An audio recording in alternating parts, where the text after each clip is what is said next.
করতে দিছেন?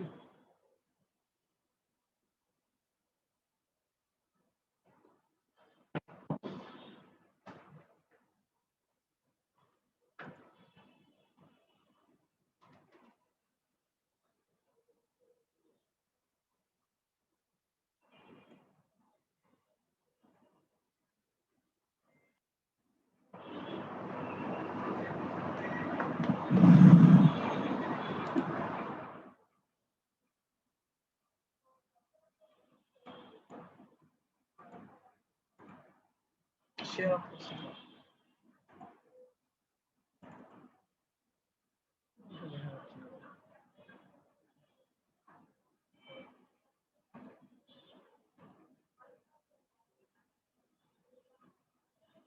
ভিডিওটা এই ভাবে চলে গেছে। এটা তো আসতেছে না।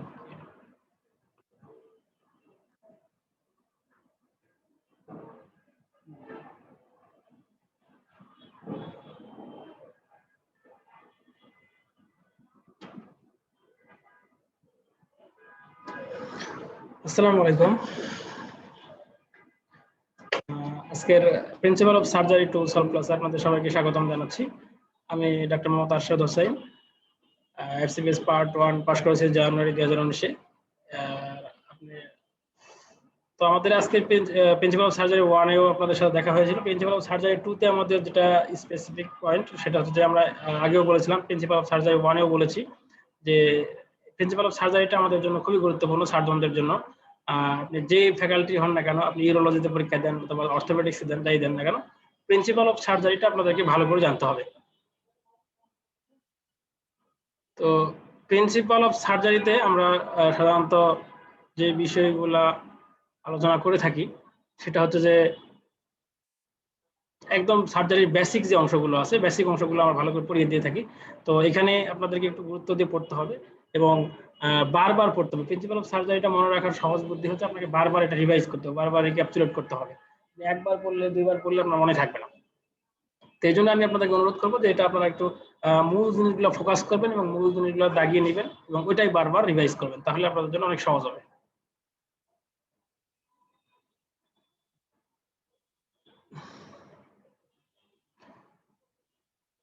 তো তাহলে আমাদের ফার্স্ট কোশ্চেন ছিল regarding amoebiasis. Organism may multiply in the colon and portal tract. Poor personal hygiene is a cause of amoebiasis. May result amoebic hepatitis. May be manifested as a watery diarrhea. A granulomatous lesion may develop in small bile.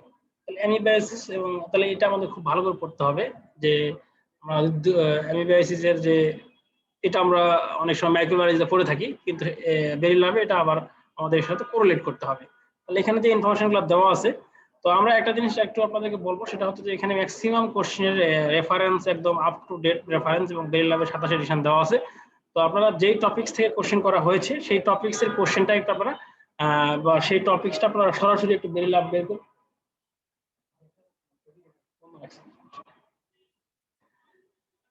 তো আমরা যেটা বলতে চাচ্ছি সেটা হচ্ছে যে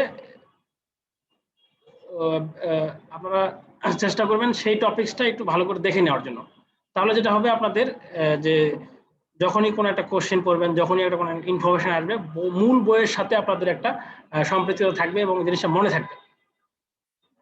তাহলে আমাদের এখানে রিগার্ডিং অ্যামিবিয়াসিস তিনটা ইনফরমেশন ফলস, দুইটা ইনফরমেশন ফলস, তিনটা ইনফরমেশন ট্রু। যেমন organism may multiply in the colon, true. Poor personal hygiene is a cause of acute amoebiasis, এটাও ট্রু। এরপর may be manifested as a watery diarrhoea, এটা false. আমাদের অ্যামিবিয়াসিসটা watery diarrhoea করে না।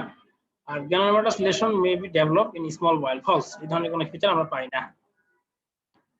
তাহলে এখানে দুই লাইনে একটা এক্সপ্লেনেশন দেওয়া আছে যে amoebiasis is caused by Entamoeba histolytica. এটা আমাদের এটা জানা আমাদের জন্য বেশি গুরুত্বপূর্ণ যে এটা কোন অর্গানিজম দিয়ে হয়।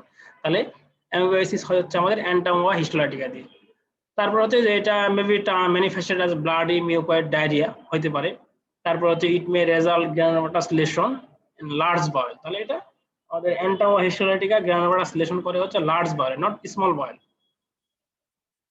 এবং এটা এই অ্যামিবিয়াসিসটা হচ্ছে আমাদের এটা ব্লাডি মিউকয়েড ডায়রিয়া করে। তাহলে এখানে সবগুলো কথাই খুবই গুরুত্বপূর্ণ। পরের কোশ্চেন রিগার্ডিং ফাইলেরিয়াসিস।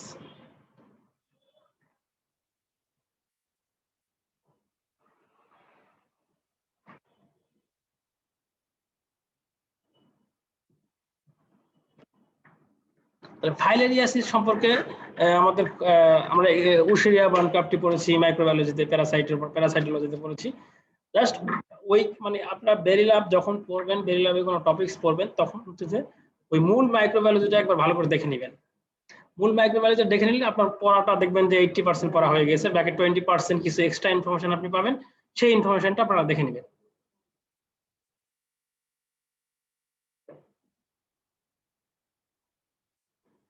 তাহলে এখানে regarding filariasis, causes of long term disability, multiple mature egg causes lymphatic obstruction, secondary streptococcus infection is common, এরপরে হচ্ছে recurrent lymphangitis causes fibrosis resulting elephantiasis, medical treatment is ineffective। তাহলে এখানে আমাদের দুইটা information false. এক নম্বর হচ্ছে multiple mature egg causes lymphatic obstruction, false. আর একটা ফলস ইনফরমেশন হচ্ছে যে medical treatment is ineffective, false. Medical ট্রিটমেন্টও এফেক্টিভ এক্ষেত্রে। আর বাকি তিনটা ইনফরমেশন আমাদের ট্রু। তাহলে ফাইলেরিয়াসিস সম্পর্কে এখানে 2 লাইনে একটা এক্সপ্লেনেশন দেওয়া আছে যে filariasis is caused by Wuchereria bancrofti আর adult worm causes lymphatic obstruction. তাহলে আমাদের কোশ্চেনে ছিল হচ্ছে যে multiple mature egg causes lymphatic obstruction, তাহলে এগ হবে না, এটা হচ্ছে adult worm causes lymphatic obstruction. আর medical treatment is effective in early stage, early স্টেজে ট্রিটমেন্ট এফেক্টিভ। তাহলে এখানে যে কথাগুলো লেখা আছে সবগুলো কথাই গুরুত্বপূর্ণ, যে ফাইলেরিয়াসিস হয় কি দিয়ে, এরপরে কোনটা লিম্ফেটিক অবস্ট্রাকশন করে এবং মেডিকেল ট্রিটমেন্টটা কোন স্টেজে এফেক্টিভ। তাহলে এটা বেরিলাভের রেফারেন্স, বেরিলাভে এই ফ্লো চার্টগুলো দেওয়া আছে, এগুলো সবাই আপনারা পড়েছেন, তারপরে একটু আপনাদেরকে দেখানো হচ্ছে যে ফ্লো চার্ট আপনি যখনই ধরেন ফাইলেরিয়াসিস সম্পর্কে আপনি পড়বেন, দেখবেন ওটার মূল জিস্ট কথাটা হচ্ছে বক্সের মধ্যে দেওয়া আছে। এই জন্য আমরা সবসময় অনেক সময় বলি যে বক্স পড়লে হয়ে যায়, কিন্তু হ্যাঁ বক্সে সবসময় সব ইনফরমেশন কভার হয় না, এই জন্য আপনাকে ভিতরের জিনিসগুলো পড়তে হবে। তো যাই হোক, এখানে ফাইলেরিয়াসিস বক্স, এখানে খুব সুন্দর করে ফাইলেরিয়াসিস সম্পর্কে কয়েকটা ইনফরমেশন দেওয়া আছে, যেমন হচ্ছে যে এটা উশেরিয়া বার্নক্রাফ্টি দেওয়া হয়, এটা একটা কিউলেক্স মসকুইটো এটা ক্যারি করে, এরপরে লিম্ফেটিক্স আর মেইনলি এফেক্টেড। তাহলে আসতে পারে যে ফাইলেরিয়াসিসে মেইনলি কোনটা এফেক্টেড হয়, তাহলে সেটা হচ্ছে লিম্ফেটিক্স। তারপর resulting in gross limb swelling, তারপর ইউসিনোফিলিয়া অকার্স হয়, immature worm may seen in nocturnal peripheral blood smear. তারপর হচ্ছে gross form of disease causes a great deal of disability and misery. Early causes are very amenable to medical treatment. Intermittent pneumatic compression gives some relief. তাহলে এই ইনফরমেশনগুলো আমাদের লাগবে। পরের question regarding leprosy. তাহলে leprosy সম্পর্কে আমাদের কিছু ইনফরমেশন এখানে দেওয়া আছে, যে এক নম্বর হচ্ছে যে is a chronic infection caused by acid fast bacilli. তারপরে lepromatous leprosy occurs in immunocompetent person. Bilateral claw hand may develop in long term. Patient as age looking face. Long term treatment with multiple drug is needed. তাহলে এখানে আমাদের যে ইনফরমেশনগুলো true, সবগুলো information true, একটাই false, সেটা হচ্ছে lepromatous leprosy occurs in immunocompetent person, false. Lepromatous leprosy হয় হচ্ছে যে পোর ইমিউনো পারসনের ক্ষেত্রে হয়, যাদের ইমিউনিটি একদম পোর, ঠিক আছে। তাহলে এইখানে লেপ্রোমাটাস লেপ্রোসি সম্পর্কে অনেকগুলো ইনফরমেশন বেরিয়ে আছে, যেমন এখানে যে একটা আমরা লিওনেন ফেস দেখতেছি বা লায়ন ফেস দেখতেছি, এইটা আমরা লেপ্রোসিতে পাই। এই লেপ্রোসির কিছু টিপিক্যাল ফিচার আছে, যে typical clinical feature and the awareness of the disease should be helped to make a diagnosis. তারপর হচ্ছে আমাদের এখানে the face has an aged look with collapse of the nasal bridge and ocular changes. Peripheral nerve গুলো thicken হয়, এখানে আপনার patches of the anaesthetic skin, claw hand, foot drop, trophic ulcer, আরো কিছু ক্রাইটেরিয়া থাকে। এবং microbiological examination of the acid fast bacilli and typical history on skin biopsy are confirmatory. এখানে skin বায়োপসিটা কিন্তু হচ্ছে কনফার্মেটরি টেস্ট ফর লেপ্রোসি। তাহলে এই জায়গাগুলো থেকে কিন্তু এসবিএ কোশ্চেন আসার সম্ভাবনা থাকে। এখানে আরো কিছু ইনফরমেশন আছে, পালমোনারি হাইড্রেটেড ডিজিজ, এগুলো সব বেরি ল্যাবের বক্স, আপনার বেরি ল্যাবে এগুলো পাবেন। জাস্ট একটু দেখানো আপনাদেরকে, এই যে ওয়াটার লিলি সাইন পাওয়া যায়, এটা একটা এসবিএ কোশ্চেন কিন্তু, যে সিটি স্ক্যানে ওয়াটার লিলি সাইন পাওয়া যায় কিন্তু হচ্ছে পালমোনারি হাইড্রেটেড ডিজিজে। তারপরে হচ্ছে আমাদের এই লেপ্রোসির আরেক নাম কিন্তু হচ্ছে হ্যানসেন ডিজিজ। লেপ্রোসি না দিয়ে পরীক্ষায় হ্যানসেন ডিজিজ দিয়ে দিল, ওটা যদি আপনি না জানেন তাহলে পরীক্ষা হলে গিয়ে মাথা ঘুরে যাবে এবং মনে হবে যে এটা বইয়ের বাইরে থেকে কোশ্চেন আসছে।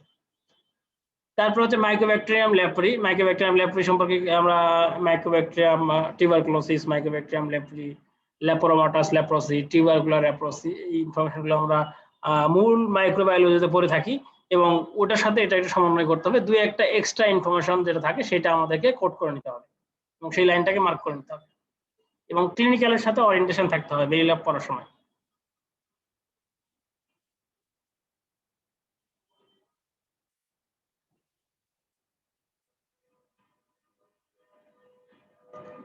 পরের কোশ্চেন, পরের যে স্লাইডটা, এখানে একই জিনিস দেওয়া আছে যে লেপ্রোসি ট্রিটমেন্ট, মাইসিটোমা কি জিনিস, ঠিক আছে। মাইসিটোমাতে আমরা কিছু সাইন পাই, সেই সাইনগুলো খুব ইম্পর্টেন্ট। যে মাইসিটোমা কিছু এক্সট্রা ইনফরমেশন আছে, যে এই যে এমআরআই আমরা ডট সার্কেল সাইন পাই, এটা পরীক্ষায় আসে যে ডট সার্কেল সাইন পাওয়া যায় কোথায়। তারপর হচ্ছে এটা radiologically can be mistaken for osteosarcoma, অস্টিওসার্কোমার সাথে এটা অনেক সময় প্যাচ লেগে যায়। তারপর কাপোসি সার্কোমার সাথে এটা কনফিউশন তৈরি করতে পারে। তাহলে এক্সরেতে ডট সার্কেল সাইন পাওয়া যায় হচ্ছে আমাদের মাইসিটোমাতে, আর ওয়াটার লিলি সাইন পাওয়া যায় হচ্ছে আমাদের কিন্তু লেপ্রোসিতে। এমআরআই, এই জিনিসটা ভালো খেয়াল রাখতে হবে, এগুলো দিয়ে এসবি কোশ্চেন যে কোনো সময় আসতে পারে। এই যে আমরা দেখতেছি ডট সার্কেল সাইন সিটি স্ক্যানে, এটাও মাইসিটোমাতে পাওয়া যায়। তাহলে ডট সার্কেল সাইন পাওয়া যায় কোথায় সিটি স্ক্যানে, তাহলে সেটা হচ্ছে আমাদের মাইসিটোমাতে। তাহলে এটা কিন্তু পরীক্ষায় এসবি আসার মতো একটা কোশ্চেন। এগুলো ডট সার্কেল সাইন, আগেরটাতে ছিল হচ্ছে আমাদের ওয়াটার লিলি সাইন, তাহলে কোথায় কোন সাইন পাওয়া যায় এটা কিন্তু ভালো করে আমাদের করে নিতে হবে। Radiological finding of the hydrated cyst, very very important একটা টপিক। হাইড্রেটেড সিস্ট আপনি যদি সার্জারিতে পরীক্ষা দেন, হাইড্রেটেড সিস্টটা হচ্ছে খুবই কমন একটা ডিজিজ, আমরা ওয়ার্ডে পাই এটা। তাহলে এই হাইড্রেটেড সিস্টটা ম্যানেজমেন্টটা আমাদের ভালো করে জানতে হবে, শিখতে হবে।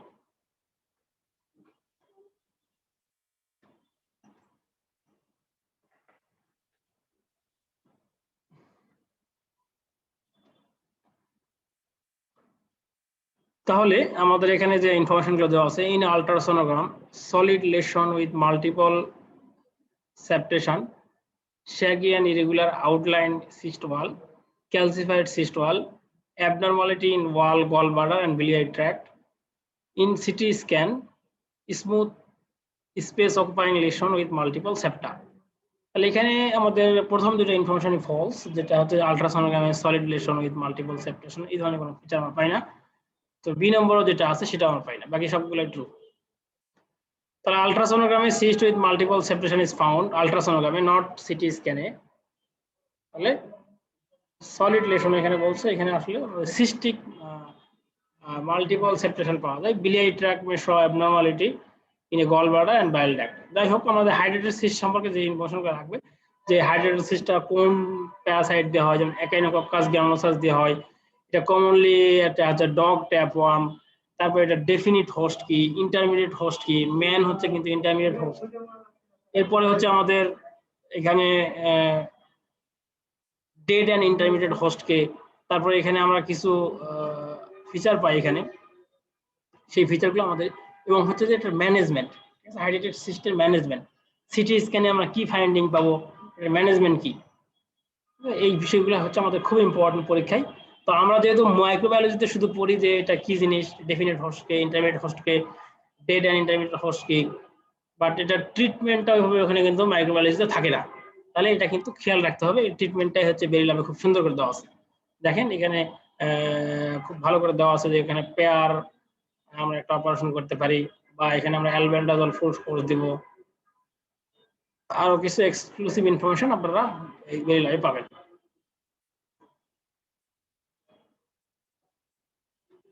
পরের question, scolicidal agent. Scolicidal agent used in pair.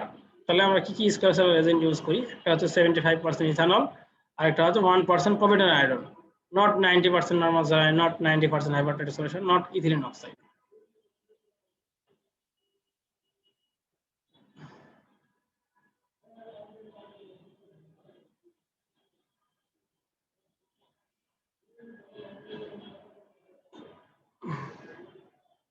Which are correct statement regarding tubercular infection? Tubercular infection এর জন্য আমাদের কোন ইনফরমেশন ট্রু? এক নম্বর দেওয়া আছে can occur at any age, can affect all the system of the body, genitourinary system may be involved, ulcerative types occurs in immunocompetent person, subclinical infection cannot be diagnosis। তাহলে আমাদের tubercular ইনফেকশনের ক্ষেত্রে আমাদের প্রথম তিনটা information true, বাকি দুটো information false. যে ulcerative type occurs in the immunocompetent person false, subclinical infection cannot be diagnosis false, এটাও ডায়াগনোসিস করা যেতে পারে। তাহলে এখানে এক্সপ্লেনেশন দেওয়া আছে 3-4 লাইনে যে tubercular infection caused by mycobacterium tuberculosis that can affect all the system. Ulcerative type occurs when virulence of the organism is greater than host defense, আর interferon YSA the subclinical infection। যাই হোক, এখানে কিছু explanation দেওয়া আছে, মূল বই আপনারা আরো ভালো পাবেন। Diathermy, complication of diathermy. তাহলে এজ এ সার্জন হিসেবে আমরা যখন সার্জারি করব তখন ডায়াথার্মির রোলটা আমাদের জন্য বেশি, এবং খুব ইনভেরিয়েবলি আমরা ডায়াথার্মি অপারেশনে ইউজ করি, ডায়াথার্মি লাগাই বিভিন্ন ধরনের আমাদের কাটিং পারপাসে, কোয়াগুলেশন পারপাসে, এরপরে হচ্ছে যে আমাদের কটারির কারণে বিভিন্ন সময় আমরা এটা ইউজ করে থাকি। তাহলে এটা সম্পর্কে কিন্তু একটা ভালো ধারণা আমাদের থাকতে হবে, এটা মনোপোলার ডায়াথার্মি কি আছে, বাইপোলার ডায়াথার্মি কি আছে, এরপরে এটা কিভাবে কাজ করতেছে আমাদের শরীরে। তাহলে এই বিষয়গুলো কিন্তু আমাদের খুব ভালো করে জানতে হবে, এবং এইগুলো থেকে সারা মানুষরা কোশ্চেন দিয়ে থাকে। ডায়াথার্মিক কমপ্লিকেশন কি কি আছে আমাদের এখানে? যে ইলেকট্রোকুশন হতে পারে, এক্সপ্লোশন হতে পারে, বার্ন হতে পারে, ঠিক আছে। আর ডিই এগুলো হচ্ছে টিস্যু কাটিং, কোয়াগুলেশন, এগুলো কমপ্লিকেশন না, এগুলো হচ্ছে আমাদের অ্যাডভান্টেজ। তাহলে প্রথম তিনটা হচ্ছে আমাদের কমপ্লিকেশন, ইলেকট্রোকুশন হতে পারে, এক্সপ্লোশন হতে পারে, বার্ন হতে পারে। তাহলে এখানে দেওয়া আছে cutting, coagulation are desired effect of the diathermy. মানে কাটিং, কোয়াগুলেশনটা হচ্ছে আমরা এটা চাচ্ছি, আর electrocution, explosion, burn, channelling and capacitance coupling in the laparoscopic diathermy are common complication of diathermy.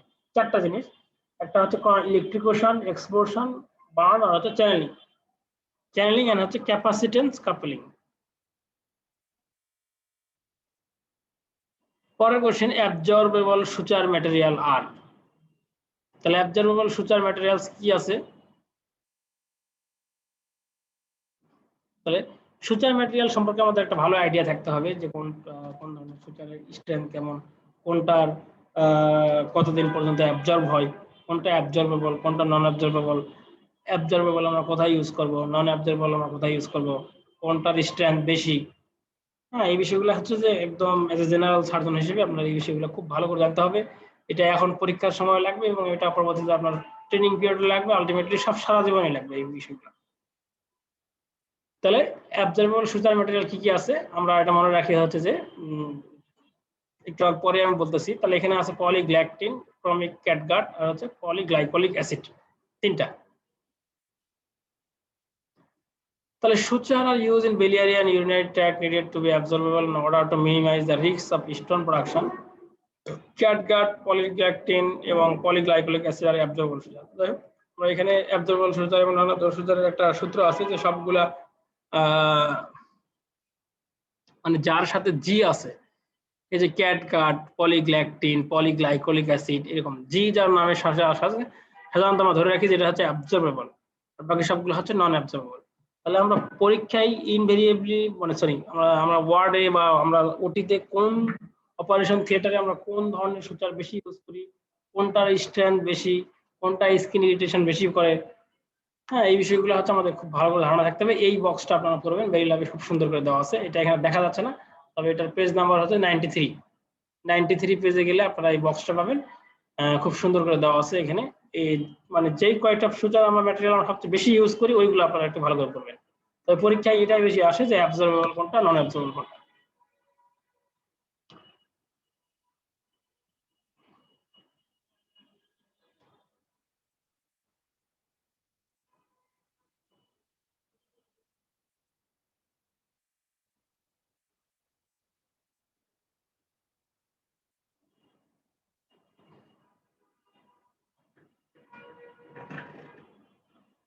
factor to be kept in mind during planned surgical incision.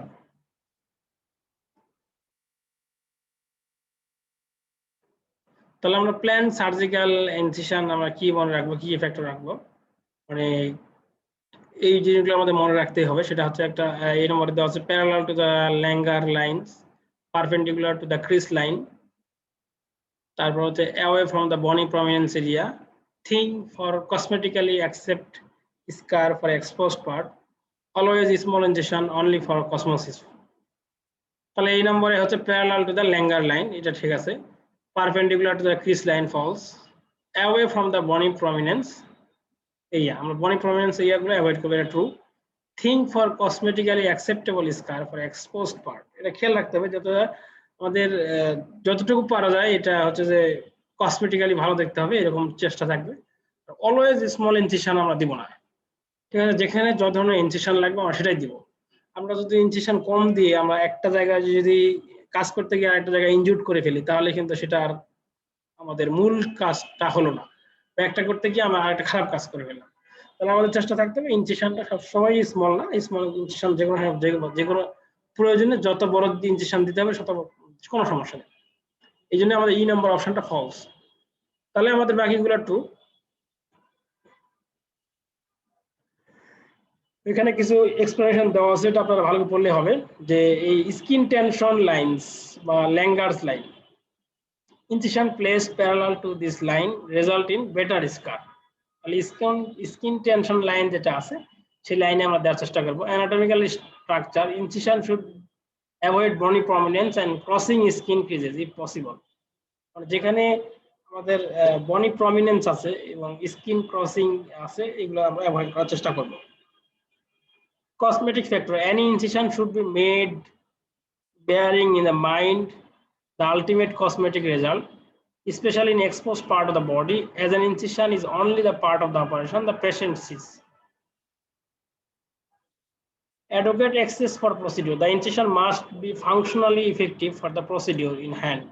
এই যে কথাটা ইম্পর্টেন্ট, যেটা আমরা বলছিলাম যে আপনাকে ইনসিশনটা এমন পরিমাণ দিতে হবে যাতে আপনি খুব ভালোভাবে এটা হ্যান্ডেলিং করতে পারেন বা কাজ করতে পারেন।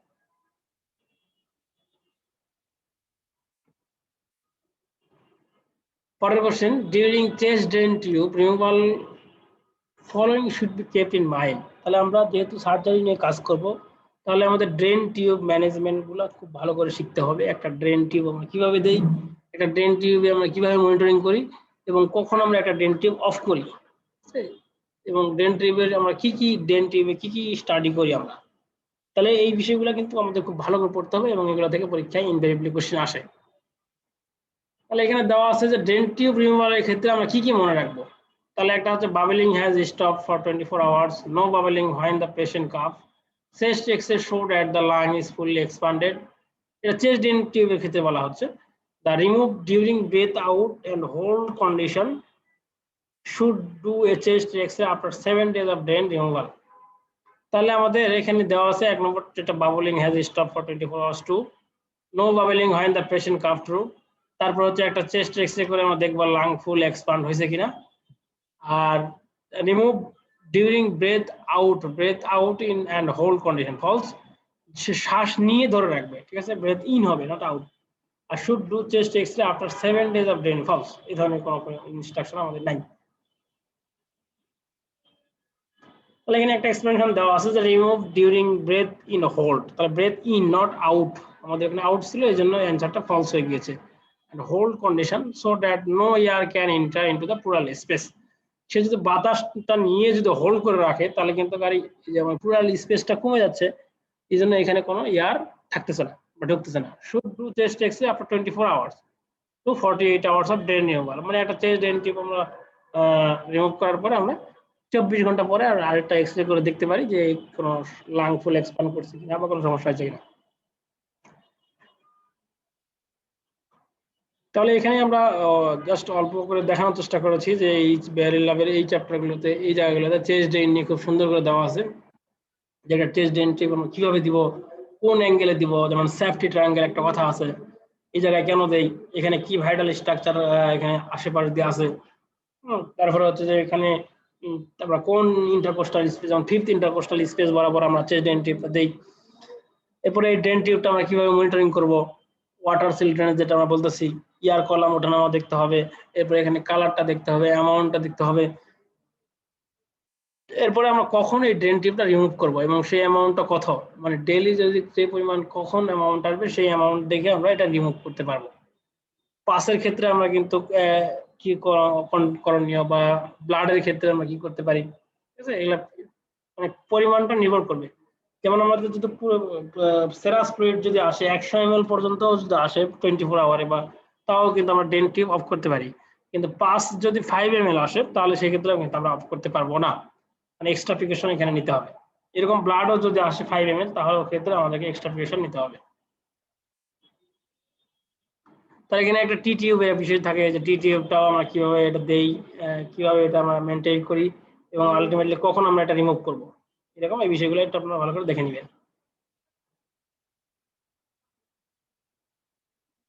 Advantages of minimal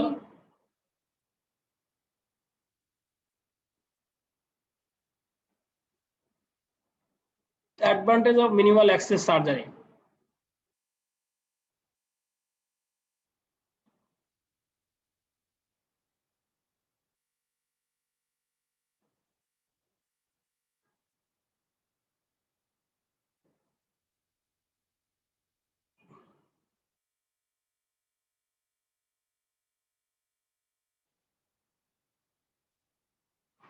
তাহলে মিনিমাল অ্যাক্সেস সার্জারিতে আমরা কি কি অ্যাডভান্টেজ পাবো বিষয়টা আমাদের খেয়াল রাখতে হবে। এখানে এক নম্বর দেওয়া আছে যে decrease on pain, easy to haemostasis, dependence on hand coordination, remote vision and operating, reduce the risks of non-adhesion.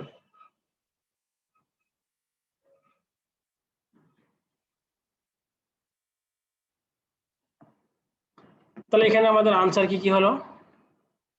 এক নম্বর হচ্ছে যে ডিক্রিজ ওন পেইন আর রিডিউস রিস্ক অফ অনডেহিশন, মানে মিনিমাল অ্যাক্সেস সার্জারিতে আমরা এই দুইটা অ্যাডভান্টেজ পাবো।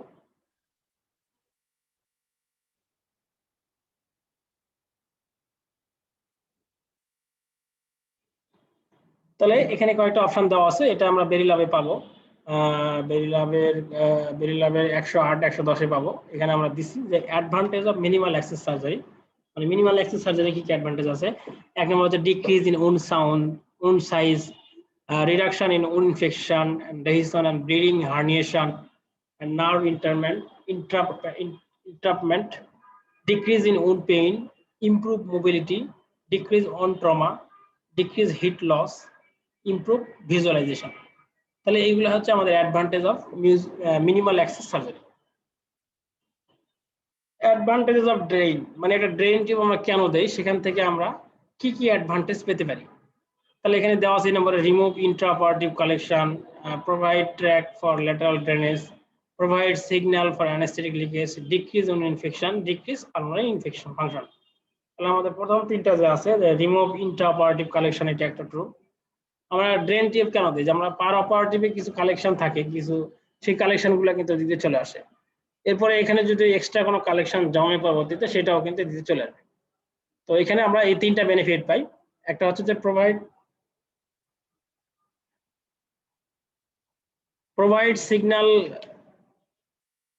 For অ্যানাস্টোমেটিক leakage. তাহলে এই কথাটাও আমাদের জন্য খুবই গুরুত্বপূর্ণ, যে আমরা কোনো একটা সিগন্যাল পাবো যদি অ্যানাস্টোমেটিক লিকেজ হয়, কোনো কারণে আমরা একটা গাট রেস্টোরেশন করলাম অথবা গাট অ্যানাস্টোমোসিস করলাম, তো গাট অ্যানাস্টোমোসিস করার পরে এই অ্যানাস্টোমোসিসটা লিক হয়ে যেতে পারে। এই লিকটা প্রিভেন্ট, মানে লিকটা হয়েছে কিনা আমরা কিন্তু একটা ড্রেন টিউব দিয়ে বুঝে আসতে পারবো, যে ড্রেন টিউবের কালেকশন দেখে বা ড্রেন টিউবের কালার দেখে, ড্রেন টিউবের কন্টেন্ট দেখে কিন্তু আমরা বুঝতে পারবো যে আমার অ্যানাস্টোমেটিক লিকেজ হয়েছে। তাহলে এই বেনিফিটগুলো আমরা ড্রেন টিউব দিলে পাবো। পরে ideal suture material, ideal suture material কি কি আছে। তাহলে একটা আইডিয়াল সুচার ম্যাটেরিয়ালের কি কি ক্রাইটেরিয়া থাকতে হবে। এখানে দেওয়া আছে sterile, glides through tissue, carcinogenic, unpredictable tensile strength, easy to handle. তাহলে এখানে আমাদের তিনটা ট্রু, স্টেরাইল আর গ্লাইডস থ্রো টিস্যু আর ইজি টু হ্যান্ডেল, এগুলা। বাকি দুটা ফলস। পরের question, following are checked during sign out phase and হু সার্জিক্যাল সেফটি লিস্ট। তাহলে একটা সার্জারির জন্য একটা সেফটি লিস্ট থাকে। আমরা সার্জারি ওয়ার্ডে যখন আমরা অপারেশন থিয়েটারে যাই তখন সেখানে দেখি একটা চেক লিস্ট থাকে, সেফটি চেক লিস্ট। ঠিক আছে, এই সেফটি চেক লিস্টটা আমাদের জন্য খুব ইম্পর্টেন্ট।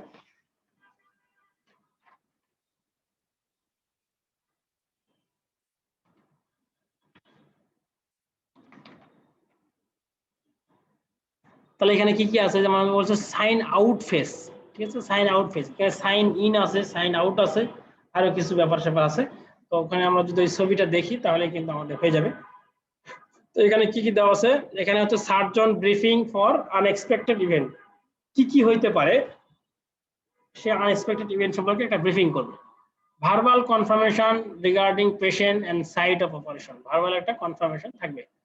আর ডিসপ্লেইং এনি এসেনশিয়াল ইমেজ, কোনো যদি এসেনশিয়াল ইমেজ থাকে সেটা ডিসপ্লে থাকবে। এই তিনটা হচ্ছে আমাদের সাইন আউটে থাকবে। তো আমরা যদি এই ছবিটা দেখি তাহলে হয়ে যাবে। আমরা প্রত্যেকটা অপারেশন থিয়েটারে সাধারণত এখানে একটা ছবি লাগানো থাকে যে সাইন ইন, তারপর হচ্ছে time out before skin incision, skin incision দেওয়ার আগে আমাদের এই বিষয়গুলো দেখে নিতে হবে। আর সাইন আউট আমাদের এই বিষয়গুলো থাকবে before patient leave operating room. তাহলে এখানে খুব ভালো করে খেয়াল রাখতে হবে বিষয়গুলো। আমরা অনেক সময় গিয়ে একটা রোগী অপারেশনে গিয়ে করতে, অপারেশনের টেবিলে ঢুকেই অপারেশন করে দিয়ে চলে আসে। কিন্তু আসলে এই রোগীটার আমাদের যে বিষয়গুলো থাকবে, এই রোগীটার যে একটা ভার্বাল কনসেন্ট আছে কিনা, বা পেশেন্টটা অপারেশনের জন্য ফিট কিনা, বা পেশেন্টের কোনো একটা কোনো কিছু ডেফিসিয়েন্ট আছে কিনা, এই বিষয়গুলো কিন্তু আমাদের জানতে হবে। জানার পরে তারপর অপারেশনটা করতে হবে। যেমন এখানে সাইন ইন, ঢোকার সময় আমি কি দেখবো, বিফোর ইন্ডাকশন অফ অ্যানেস্থেসিয়া, তাহলে পেশেন্ট হ্যাজ কনফার্ম, পেশেন্টের আইডেন্টিটি থাকবে, পেশেন্টের সাইট, প্রসিডিওর, কনসেন্ট থাকবে, এই বিষয়গুলো থাকবে কিন্তু। তারপর সাইট মার্ক করা থাকবে, anaesthesia safety check completed, pulse oximeter on patient and functioning, does patient have a known allergy, yes or no, difficulty airway, এরকম ইয়েস অর নো, এই বিষয়গুলো আমাদের ইনশিওর করতে হবে। তাহলে এরকম আমরা স্কিন ইনসিশন দেওয়ার আগেও এই বিষয়গুলো খেয়াল রাখবো। তাহলে এটা সার্জনদের জন্য খুবই গুরুত্বপূর্ণ, পরীক্ষায় এখান থেকে কোশ্চেন আসতে পারে।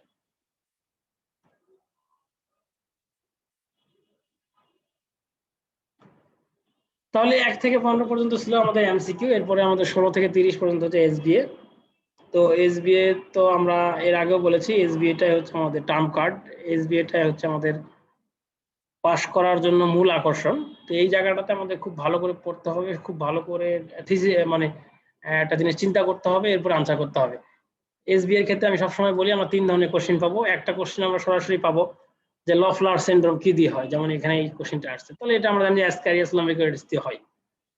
তাহলে এই অ্যাসক্যারিয়াস লম্বিকয়েডসে লফলার সিনড্রোম হয়, এইভাবে সরাসরি না দিয়ে লফলার সিনড্রোমের একটা ক্লিনিক্যাল ফিচার দিল যে একটা পেশেন্ট আসছে এই ফিচার নিয়ে আসছে, তাহলে সেটার জন্য রেসপন্সিবল কোনটা, কোন প্যারাসাইট বা কোন অর্গানিজম বা কোন, মানে যেটাই হোক কোনটা রেসপন্সিবল, তাহলে এইভাবে কিন্তু একটা কোশ্চেন হতে পারে। তাহলে সরাসরি না এসে একটু ঘুরে আসলো।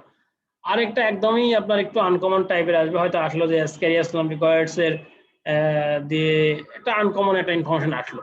যাই হোক, আমরা যেটা মনে রাখবো সবসময় যে আমরা যেই কোশ্চেনই আসুক না কেন, আমরা বারবার যদি প্রশ্নটা পড়ি, প্রশ্নতে ভালোভাবে পড়তে হবে, প্রশ্নের ক্লুটা বুঝতে হবে। প্রশ্নের মধ্যে কিন্তু একটা ক্লু দেওয়া থাকে, যতই ক্লিনিক্যাল ফিচার দেওয়া থাকুক একটা লাইনের মধ্যে একটা ক্লু থাকবেই, এবং সেই ক্লুটা আপনাকে ধরে ফেলতে হবে। ওটা কখন ধরতে পারবেন, আপনি অপশনগুলো পড়ার পরে ধরতে পারবেন। এই জন্য প্রশ্ন পড়তে হবে, অপশনগুলো দেখতে হবে, প্রশ্ন পড়তে হবে, অপশন দেখতে হবে, দেখার পরে দেখবেন যে আপনি একটা ইনফরমেশন পেয়ে গেছেন যে হ্যাঁ এটা হইতে পারে। আর একটা হচ্ছে আমরা আনসার করবো রুল অফ এক্সক্লুশন দিয়ে, যে না আমাদের লফলার সিনড্রোম, সালমোনেলা টাইফি, না এটা দিয়ে হওয়ার সম্ভাবনা নেই, কারণ আমরা জানি সালমোনেলা দিয়ে আমাদের টাইফয়েড, প্যারাটাইফয়েড এগুলো হয়। তারপরে সাপোজ করোনারি সাইনোসিস, তাহলে এটা দিয়ে একটা হেপাটোসেলুলার কার্সিনোমা হয়, এটা দেওয়ার সম্ভাবনা নেই। এন্টাওবা হিস্টোলাইটিক, এটা ডিসেন্ট্রি করে, তাহলে এটা দিয়ে হওয়ার সম্ভাবনা নেই। তাহলে সব বাদ দিয়ে কি থাকলো, অ্যাসক্যারিয়াস লম্বিকয়েডস, তাহলে এটা কিন্তু এইভাবেও কিন্তু আনসার করা যাবে। মানে বিভিন্ন ভাবেই আনসার করার সুযোগ আছে আপনাকে, যদি আপনার যদি জানা থাকে, পড়া থাকে, আপনি যদি সমন্বয় করতে পারবেন পরীক্ষা, সেই সময়টা আপনি পাবেন বিসিবিএস এর পরীক্ষায়।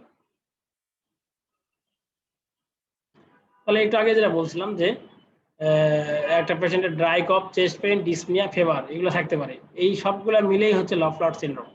তাহলে এই লাফলার সিন্ড্রোম না দিয়ে এই এই এই ক্লিনিক্যাল ফিচারগুলো দিয়ে দিল, বললো যে এটার জন্য রেসপন্সিবল কোন অর্গানিজম। তাহলে আনসার কিন্তু তখন অ্যাসক্যারিয়াস লম্বিকাইটিস।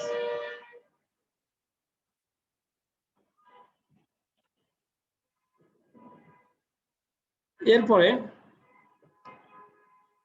Cold abscess is a characteristic finding for cold abscess. তাহলে কোল্ড অ্যাবসেস আমরা সবসময় পাবি টিবিতে, ঠিক আছে, answer D, mycobacterium tuberculosis.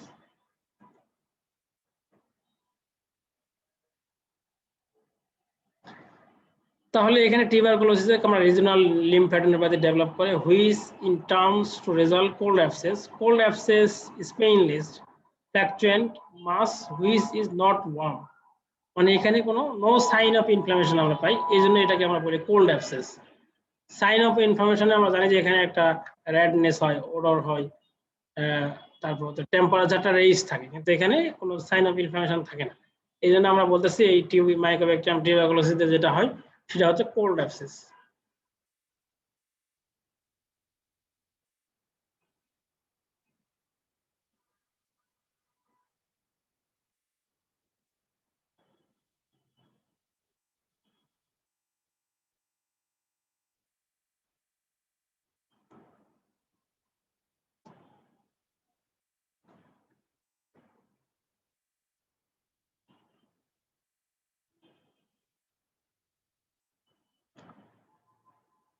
An elderly patient present with anorexia, gradually increasing pain in the right upper abdomen, associated with high-grade fever with night sweat and general malaise for last 5 days. He noticed tender swelling in the right upper abdomen.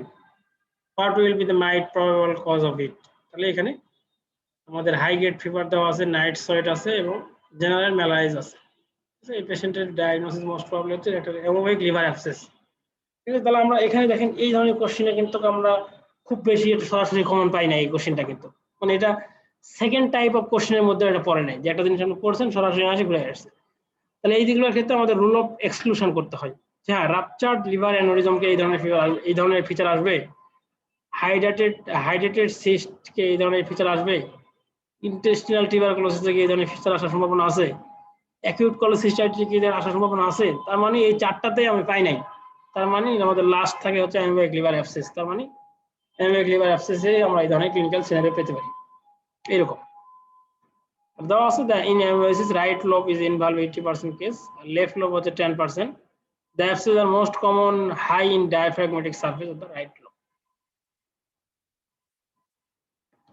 পরের question, which of the tropical disease result from characteristics disfigurement of leonine face. তাহলে leonine face আমরা কোথায় পাই?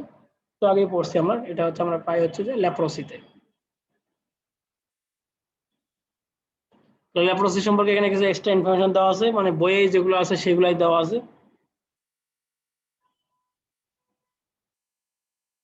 এই ছবিটা খুব সুন্দর করে দেওয়া আছে, বেরিয়ে হবে যে এটা একটা লিউনাইন face.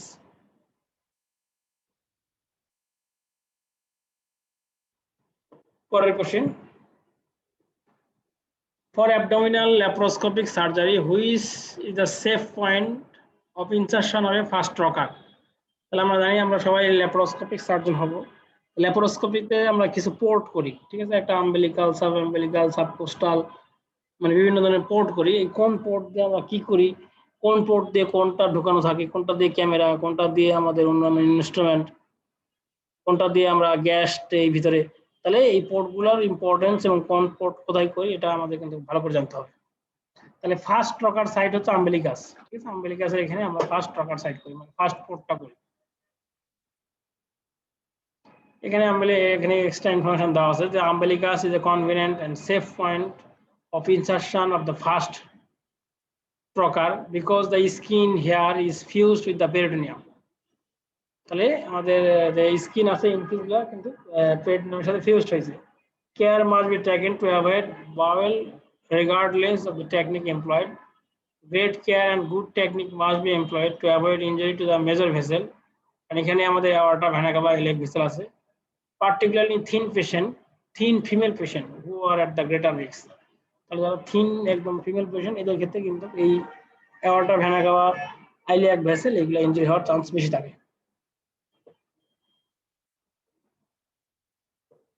After CBD exploration, T-tube is placed in situ to prevent the bile peritonitis. T-tube is removed after. তাহলে T-tube আমরা রিমুভ করি কিন্তু 10 days 10 days আমরা এটা রিমুভ করি। এখানে দেওয়া আছে drain should be removed as soon as it no longer required, মানে যখন দরকার নাই তখন আমরা এটা রিমুভ করে দিব। Evidence based study revealed that by 7 days only 20% drain are still functioning, মানে 7 দিন পর্যন্ত ফাংশনিং থাকে। Common bile duct T-tube should be remain for in the 10 days. The 10-day period is required to minimize the risk of biliary peritonitis after removal. যাই হোক আমাদের টি-টিউব যেহেতু আসছে এটা সরাসরি বেরি লেভেলে লেখা আছে, এটা 10 দিন পর রিমুভ করা যাবে।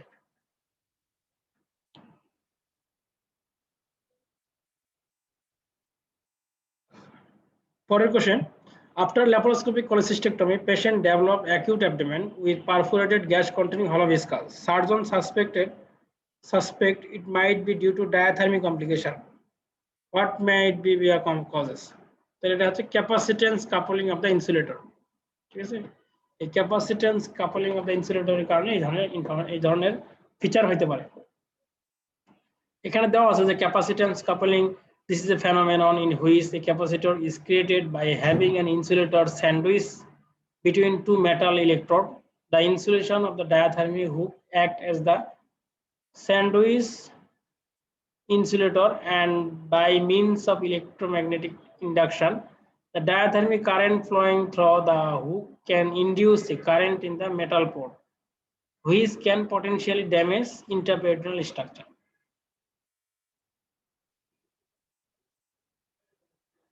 Further question, which of the following blade used for minor surgical procedure? Minor surgical procedure আমরা হচ্ছে blade number 15 নম্বর ইউজ করি,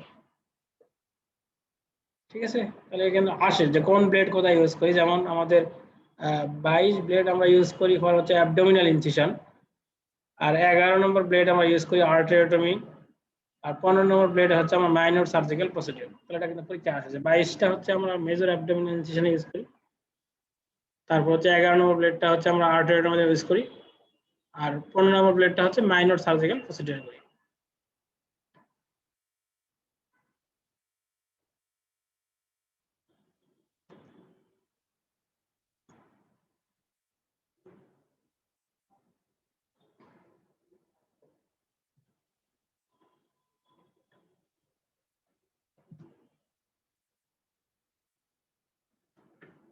Further question, evidence-based surgery is the best way for managing patient. Which is the source for information regarding evidence-based surgery?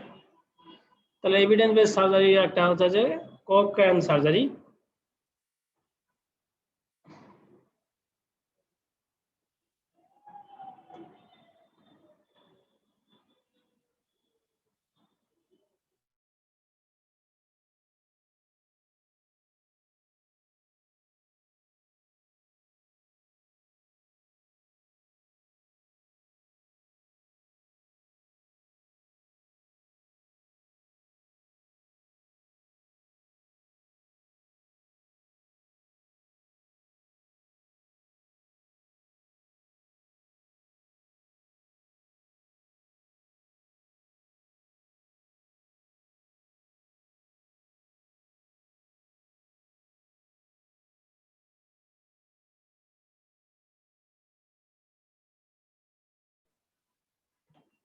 তাহলে আমাদের ই নম্বর যে অপশনটা আছে সেটা হচ্ছে এটার answer, question answer library.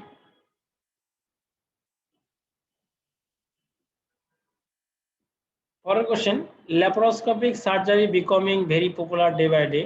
Which of the following the gas is used for insufflation during laparoscopic surgery? আমরা কোন গ্যাসটা ইউজ করি? প্রথমে আমরা তো গ্যাস দিয়ে পেটটা ফুলিয়ে ফেলি, তাহলে কোন গ্যাস সেটা হচ্ছে কার্বন ডাই অক্সাইড গ্যাস। এই নম্বর Aberdeen knot is placed on the end of, তাহলে Aberdeen knot আমরা দেই হচ্ছে কন্টিনিউয়াস সুচারে, আমরা কন্টিনিউয়াস সুচার দেওয়ার পরে শেষে Aberdeen knot দিয়ে দিই। Answer B. এখানে সেই এক্সপ্লেনেশনটা দেওয়া আছে। Prolactin suture is completely absorbed within 19 days, ঠিক আছে। Prolactin suture হচ্ছে কমপ্লিটলি অ্যাবজর্ব হয় 3 মাস পরে। এই দেওয়া আছে যে hydrolysis minimal until 5 to 6 week, complete absorption 60 to 90 days. পরের question, in cardiothoracic surgery sternotomy wound closure done by following future materials. তাহলে আমাদের স্টার্নোটমিতে আমরা কোন ধরনের সুচার ম্যাটেরিয়াল ইউজ করি? Surgical steel, surgical steel use করি। Surgical steel is non-absorbable suture that is used in closure of the sternotomy wound.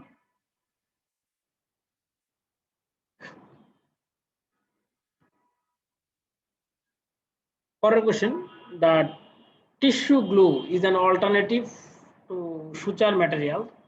It is composed of tissue glue composed of N-butyl 2-cyanoacryl monomer. Answer C. তাহলে দেওয়া আছে যে tissue glue is also available based upon on a solution of N-butyl 2-cyanoacrylate monomer. It is quick to use, does not delay wound healing, and is associated with an allergy low infection rate. মানে এটা infection রেটটা খুবই লো।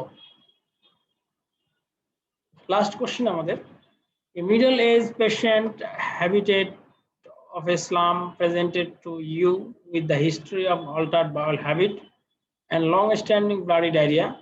On examination, patient is pyretic, moderately anemic, and generalized ill health. Abdominal examination revealed a lump in the right iliac fossa. What is the most likely diagnosis? তাহলে lump right iliac fossa তে আমরা সাধারণত এটা অ্যামো, মানে এই যে clinical feature সবকিছু মিলিয়ে আমাদের কাছে মনে হচ্ছে অ্যামোবোমা।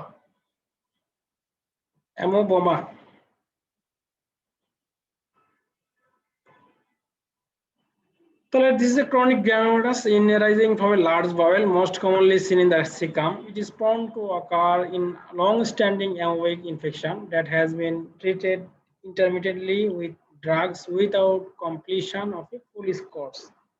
A situation that arises from the indiscriminate self-medication, particularly in resource-poor country, has a mass in the right iliac fossa with a history of blood-stained mucoid diarrhea.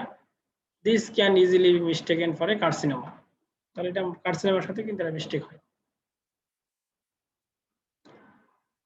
তো যাই হোক, আমাদের যে 30টা কোশ্চেন ছিল, আমরা চেষ্টা করেছি সেই 30টা কোশ্চেনের একটা করে শর্ট লাইন এক্সপ্লেনেশন দেওয়ার জন্য, এবং প্রত্যেকটা কোশ্চেনে আপনারা দেখবেন যে আমরা একটা রেফারেন্স দেওয়া আছে, পেজ নাম্বার দেওয়া আছে বেরি ল্যাবে। তো আমার পরামর্শ থাকবে আপনারা ওই রেফারেন্স এবং ওই পেজ নাম্বারটা একটু ঘুরে আসবেন, যেখান থেকে কোন জায়গা থেকে কোশ্চেনটা কিভাবে নিল এবং কোশ্চেনটা কিভাবে তৈরি করলো। পরবর্তীতে আপনি যখন পড়তে যাবেন তখন আপনিও নিজের মধ্যে এরকম একটা কোশ্চেন তৈরি করে ফেলবেন একটা টপিক পড়ার পরে, তাহলে দেখবেন যে আপনি পরীক্ষা হলে যে জিনিসটা চিন্তা করছেন সেইভাবে কোশ্চেনটা চলে আসছে। এটা খুব ইম্পর্টেন্ট পড়ার সময়। আর হচ্ছে যে আমাদের পরামর্শ থাকবে, আমি শুরুতেই বলেছি যে বেলি ল্যাব আপনার একদিনে পড়া সম্ভব না, বেলি ল্যাব আপনাকে ডে বাই ডে ইমপ্রুভ করতে হবে। এবং যখন আপনি যেটা পড়বেন, সাপোজ মাইক্রোবায়োলজি আপনি ফাইলেরিয়াসিস পড়তেছেন, উশিরিয়া বানক্যাপটি পড়তেছেন, তাহলে উশিরিয়া বানক্যাপটি মাইক্রোবায়োলজি পড়ার পরে আপনার বেলি ল্যাবটা একটু খুলতে হবে, ট্রপিক্যাল ইনফেকশন চ্যাপ্টারটা খুলে ওই ফাইলেরিয়াসিস সম্পর্কে কি কি লেখা আছে ওইগুলো একটু পড়ে নিতে হবে। এক্সট্রা যে ইনফরমেশন পাওয়া যাবে সেগুলো মার্ক করে নিতে হবে। এরকম আপনি যখন এরকম আপনি ধরেন যে আরো কিছু টপিকস আপনি যখন যেটা পড়তেছেন, তাহলে সেই টপিকসটা আপনি ধরেন যে হিস্টোপ্যাথোলজি বা আপনি নিউপ্লাসিয়া চ্যাপ্টার পড়তেছেন প্যাথোলজিতে, তাহলে আপনার টিস্যু ডায়াগনোসিস ইনভেস্টিগেশন চ্যাপ্টারটা আপনাকে দেখে নিতে হবে। এইভাবে হচ্ছে আপনার পড়াগুলো সমন্বয় করতে হবে এবং আপনার মূল যে জিনিসটা লাগবে পরীক্ষার জন্য, যেটা ইম্পর্টেন্ট, সেই জায়গাটা মার্ক করে ফেলতে হবে।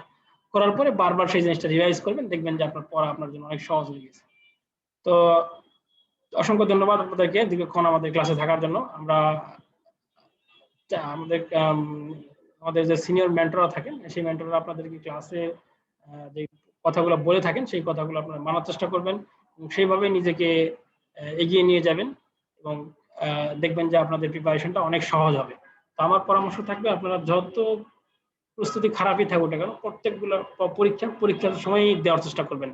মানে পরীক্ষার সময় দেওয়ার অনেকগুলো গুরুত্ব আছে।